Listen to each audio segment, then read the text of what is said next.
Assalamu alaikum, que la paix soit sur vous et bienvenue dans À chaque soir son histoire. Ce soir, j'ai choisi de vous raconter l'histoire de Ahmed ibn Hanbal et le boulanger.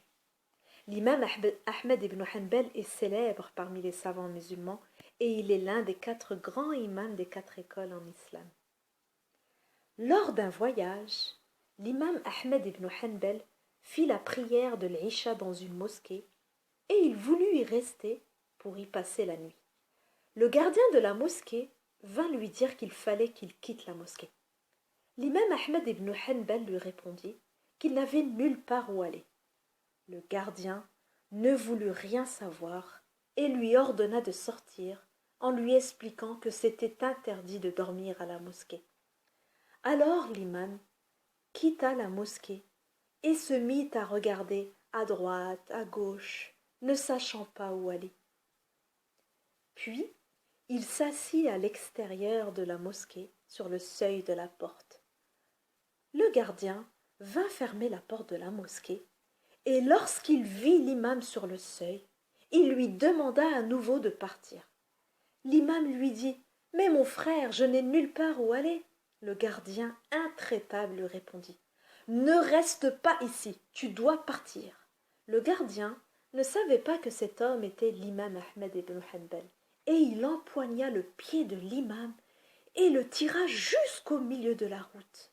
Subhanallah, imaginez l'imam Ahmed ibn Hanbal empoigné de la sorte et tiré jusqu'au milieu de la route.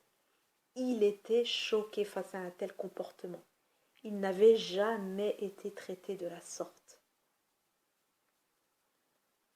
Il était là, à réfléchir au milieu de la route où est-ce qu'il pourrait bien aller. Puis, il vit le local d'un boulanger en face de la mosquée. Le boulanger avait vu le cheikh au milieu de la rue. Alors il l'appela. « Oh cheikh, viens, tu peux dormir dans ma boulangerie. » L'imam Ibn Hanbal entra dans la boulangerie et s'assit. Il remarqua que le boulanger n'arrêtait pas de dire des formules de zikr, c'est-à-dire des formules d'évocation d'Allah. En pétrissant sa pâte, en confectionnant des boules, en les enfournant dans le four, il répétait sans cesse « Astaghfirullah, Subhanallah wa bihamdihi, Subhanallah al-azim, La ilaha illallah, Subhanallah, Alhamdulillah, Allahu Akbar. » L'imam lui demanda « Depuis combien de temps tu fais ainsi ?» « Ainsi comment, dit le boulanger. « Je parle du dhikr que tu fais sans cesse, lui dit l'imam. « Ah, ça fait des années que je fais ainsi. Au lieu de rester silencieux, je fais du dhikr. »« Et tu n'es pas fatigué ?» demanda l'imam.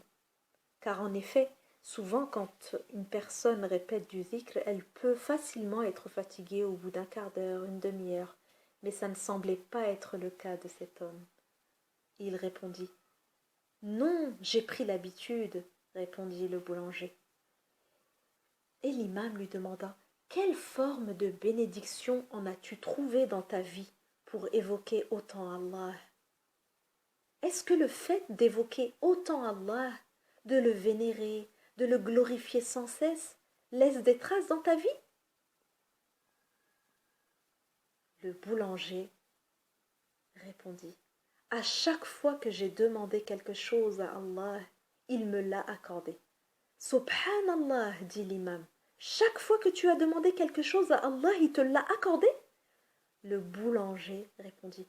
Ah oui, je le jure, chaque fois que je lui ai demandé quelque chose, il me l'a accordé. À part une seule chose que j'attends encore. L'imam lui dit. Et quelle est donc cette demande? Le boulanger lui répondit. Je lui ai demandé de m'accorder de rencontrer l'imam Ahmed ibn Hanbal. Subhanallah. L'imam Ahmed ibn Hanbal lui dit alors Allah vient de t'exaucer. Je suis l'imam Ahmed ibn Hanbal et on m'a traîné par les pieds jusqu'à ta boulangerie.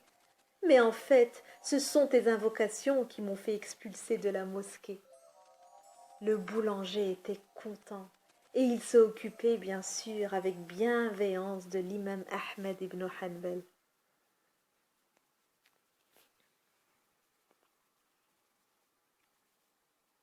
Cette histoire nous montre les bienfaits du zikr. Alors multiplions les formules de dhikr, de rappel de notre Seigneur adoré, le matin, le soir, tout au long de la journée. Et soyons assurés, bi'idhnillah, que nous en verrons l'impact dans nos vies, notamment par l'exaucement de nos invocations, comme nous avons pu le voir dans cette histoire, et également un impact au niveau de nos cœurs, qui s'illumineront par le rappel de Dieu, Inch'Allah. Qu'Allah nous aide à être parmi ceux qui l'évoquent souvent. Amin ya Rabbal Alamin.